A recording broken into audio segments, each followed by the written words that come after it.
2010 से हम समाज सेवा के रूप में तो मैं लोगों के बीच में उनके सुख दुख में, चाहे वो शादी विवाह का कार्यक्रम हो, किसी भी समुदाय का, मैं हर लोगों के बीच में जाता हूँ।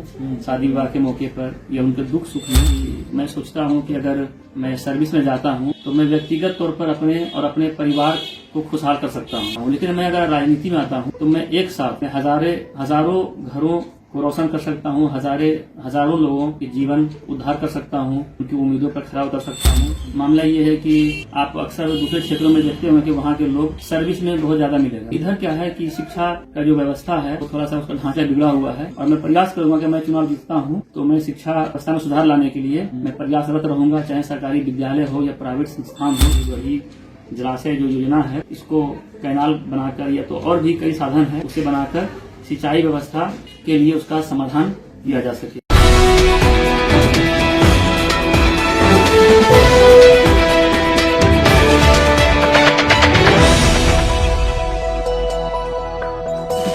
नमस्कार, आप देख रहे हैं आदर्श भारत टीवी और मैं हूं आलोक राज। अब से ठीक कुछ महीनों बाद बिहार में त्रिस्तरीय पंचायती राज चुनाव का घोषणा होगा, जिसको लेकर तमाम प्रत्याशी अपने क्षेत्र में जनता से अभी से रूबरू होना शुरू हो गए हैं और अपना एक तरह से प्रचार प्रसार करने में लग गए हैं, क्योंकि कुछ ही महीनों बाद बिहार में पंचायत चुनाव होने वाले हैं। अभी मैं जमुई जिला के खैरा प्रखंड में आया हूं। इस क्षेत्र में जब हम आए और यहाँ की जनता से जब हमने बातचीत की तो यहाँ पे एक युवा समाज सेवी के बारे में पता चला, जो लगातार क्षेत्र के जनता के बीच में बने रहते हैं और जनता के हर सुख दुख में साथ रहते हैं। इनका नाम है मोहम्मद नौशाद आलम जी। मोहम्मद नौशाद आलम जी के बारे में आपको बता दें कि ये एक शिक्षित समाज सेवी हैं और लगातार अपने क्षेत्र में जनता के सुख दुख में साथ होकर जहां तक होता है ये लोगों को मदद करने का पूरा प्रयास करते हैं। इस बार का जो पंचायत चुनाव होने वाला है इसमें ये जिला परिषद खैरा जिला परिषद भाग दक्षिणी से ये जिला परिषद सदस्य के प्रत्याशी हैं। इनके बारे में आपको ये भी बता दें कि ये लगातार 2 टर्म से इस क्षेत्र से चुनाव लड़े, लेकिन दोनों बार कुछ वोटों से ये चुनाव हार गए।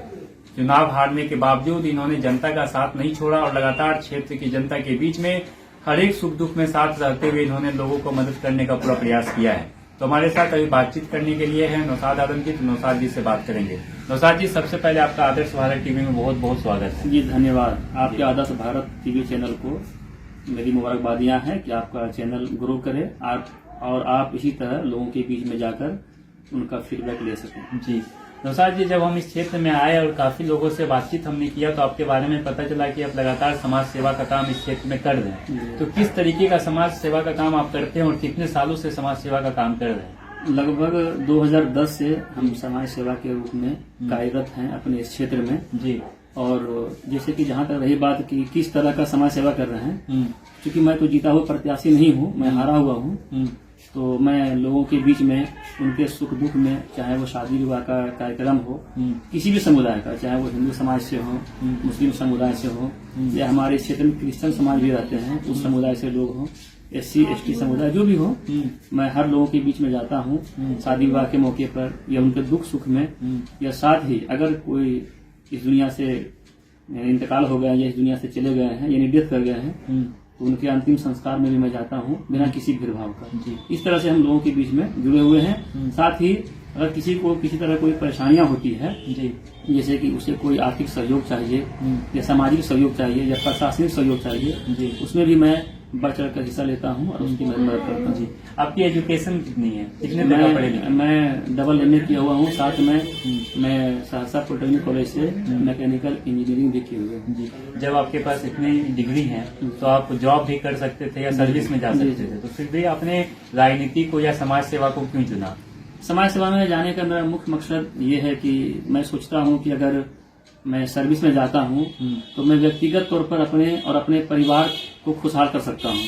मैं अपने परिवार के लिए जी सकता हूँ, उसके लिए बेहतर जीवन का व्यवस्था कर सकता हूँ। लेकिन मैं अगर राजनीति में आता हूँ तो मैं एक साथ मैं हजारों घरों को रोशन कर सकता हूँ, हजारों लोगों के जीवन को उद्धार कर सकता हूँ, उनकी उम्मीदों पर खरा उतर सकता हूँ, या तो बहुत सारे लोगों के साथ जुड़कर उनकी समस्याओं का समाधान कर सकता हूँ। इसलिए मेरा मकसद था कि मैं सर्विस में नहीं जाकर समाज सेवा में आऊं, ताकि मैं खुद के लिए न जीकर मैं लोगों के लिए जीऊं।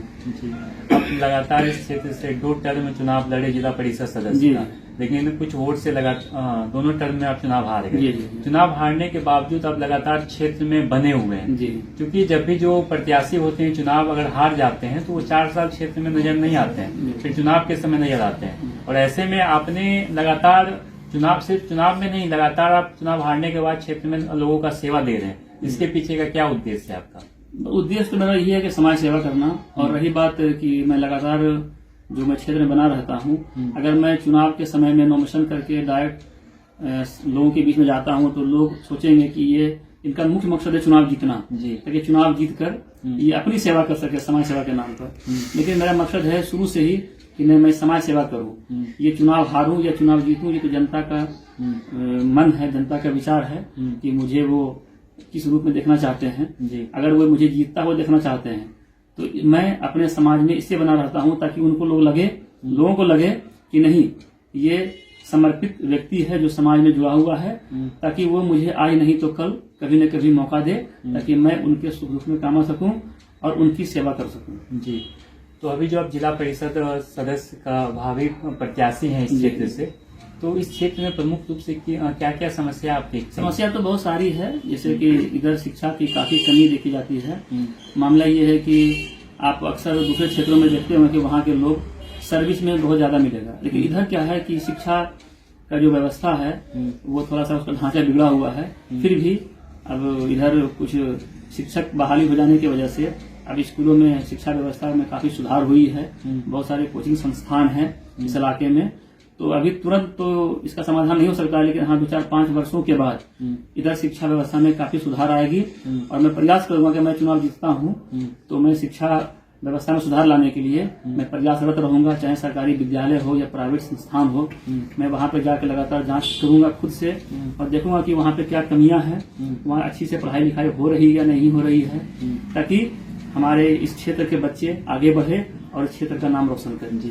अगर इस क्षेत्र की जनता इस चुनाव में, इस वार्ड जो पंचायत चुनाव होने वाला है, उसमें इस क्षेत्र की जनता अगर आपके ऊपर विश्वास करके आपको इस क्षेत्र का जिला परिषद सदस्य बनाती है तो आप अपने क्षेत्र में किस तरीके से विकास का काम करेंगे? आप प्रमुख रूप से क्या क्या अपने क्षेत्र के लोगों के लिए करेंगे? सबसे पहले तो हम प्रयास करेंगे कि शिक्षा व्यवस्था में सुधार हो जी, और सिंचाई जो किसानों की बहुत बड़ी समस्या है। यहाँ गढ़ी डैम बना हुआ है, फिर गढ़ी डैम के बनने के बावजूद इस क्षेत्र के लोगों को इसके जो जल है गढ़ी डैम का वो सिंचाई व्यवस्था के रूप में उसका सदुपयोग नहीं हो पाता है। क्योंकि दूसरे क्षेत्रों को इससे लाभ मिलता है, लेकिन हमारे क्षेत्र के लोगों को गढ़ी डैम से उतनी लाभ नहीं मिलती है। हालांकि बरनार जो जलाशय योजना बनने वाली है, अगर वो बन जाए तो इधर इस क्षेत्र के लोगों को लाभ मिलेगा।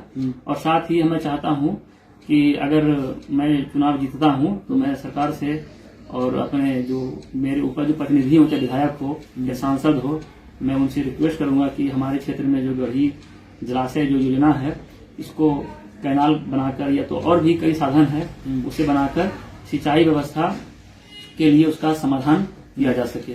मैं इसके लिए प्रयास करूंगा। साथ ही हमारे क्षेत्र में अक्सर देखा जाता है कि मतलब आपसी जो मतलब रिलेशन है, भाईचारा है, कहीं न कहीं वो कमी है। उसका एक वजह ये है कि वो शिक्षा है। अगर शिक्षा अपने स्तर पर यहाँ ठीक रहती तो आपसी भाईचारा भी ठीक रहती। लेकिन आपसी भाईचारा जो इधर मैं देखता हूँ यहाँ रहने के बाद कि जितनी अच्छी होनी चाहिए, मतलब लोग मिलजुल के रहे, किसी जात पात या ऊंच नीच या धर्म विशेष की कोई बात नहीं हो। इसके लिए इस चीजों को जो मिटा सकता है वो शिक्षा है। इसी मेरा पहला प्रयास रहेगा शिक्षा पर काम करना। दूसरा रहेगा किसान के लिए मतलब सिंचाई व्यवस्था करना। उसके बाद आपसी भाईचारा बनाने के लिए चाहे वो हिंदू समाज का कोई त्यौहार हो, क्रिश्चियन समाज का त्यौहार हो या मुस्लिम समाज का त्यौहार हो, उसमें सभी भाई मिलकर, जैसे पूर्व में पहले रहते थे, आज से कुछ वर्षों पहले ये हर त्यौहार एक दूसरे से मिलकर लोग मनाते थे, एक दूसरे के साथ में रहते थे। ताकि उसी तरह का मैं चाहता हूँ कि फिर से वो दिन आवे, उसको लाने के लिए हम प्रयास करेंगे ताकि फिर से हमारा ये समाज सुदृढ़ हो सके, मजबूत हो सके, आपसी प्रेम भाव बना के लोग रख सके। आप हमारे चैनल के माध्यम से अपने क्षेत्रवासियों को क्या कुछ संदेश देना चाहेंगे, उनसे क्या कुछ अपील करना चाहेंगे? मैं अपने क्षेत्रवासियों से अपील करना चाहूंगा कि आप लोग मुझे आने वाले जो विगत चुनाव है जिला परिषद का, उसमें आप लोग मुझे मदद करें। क्योंकि आप देख चुके हैं कि मैं 2 बार से सेकंड कर जा रहा हूँ, है ना। तो आखिर मैं कब तक सेकंड करता रहूंगा भाई? आप लोग मुझे फर्स्ट करवावें ताकि मैं चुनाव जीतकर आप लोगों के बीच में बिना किसी भेदभाव का, बिना हिंदू मुस्लिम भावना का, मैं आप लोगों के बीच में रहूं और एक अच्छे मतलब समाज सेवी के नाते मैं आप लोगों के हर सुख दुख में जिस तरह मैं अभी भाग लेता हूँ या आता जाता रहता हूँ, उस तरह आता जाता रहूंगा। और आप लोग मिलजुल कर रहें, अपने बच्चों को पढ़ाएं, क्योंकि शिक्षा ही वो ताकत है जिससे कि आप किसी को भी पराजित कर सकते हैं, न कि वो शारीरिक बल है। इसलिए मैं चाहता हूँ आपके चैनल के माध्यम से लोगों को ये संदेश देना चाहता हूँ कि आप लोग आपस में मिलजुल कर रहें और अपने बच्चों को जरूर पढ़ाएं।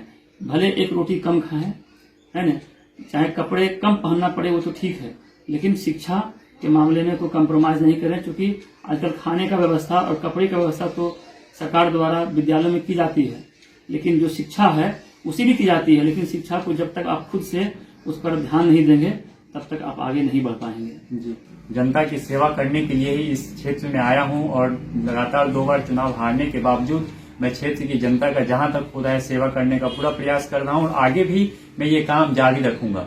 इन्होंने ये भी कहा है कि मैं चाहता तो कोई जॉब करता या किसी प्राइवेट सेक्टर में या गवर्नमेंट सेक्टर में जाके जॉब करता, लेकिन मैंने राजनीति को इसलिए चुना क्योंकि अगर मैं जॉब करता तो सिर्फ मेरा परिवार में बदलाव हो सकता था, लेकिन अगर राजनीति में आया हूं तो इनका ये लक्ष्य है कि इनके क्षेत्र की जो भी जनता है उनको ये सहयोग करेंगे और उनकी जीवन शैली को बदलने का इनका मुख्य उद्देश्य है। इन्होंने क्षेत्र की जनता से ये अपील किया है कि इस बार का जो पंचायत चुनाव होने वाला है इसमें जनता, इस क्षेत्र की जनता इनको चुनाव जिताए और ये चुनाव जीतकर अपने क्षेत्र में शिक्षा, स्वास्थ्य और सरकार की जो भी योजनाएं होगी उसको ये जनता तक पहुंचाएंगे और अपने क्षेत्र को एक विकसित क्षेत्र बनाने का संकल्प इन्होंने लिया है। इन्होंने ये भी कहा है कि अगर इस क्षेत्र की जनता इनको यहाँ से चुनाव जिताती है तो ये अपने से जो ऊपर लेवल के जनप्रतिनिधि होते हैं जैसे विधायक हो गए, सांसद हो गए, उनके पास जाके मदद मांग के अपने क्षेत्र के लिए ये काम करेंगे। अब देखना ये होगा कि इस क्षेत्र की जनता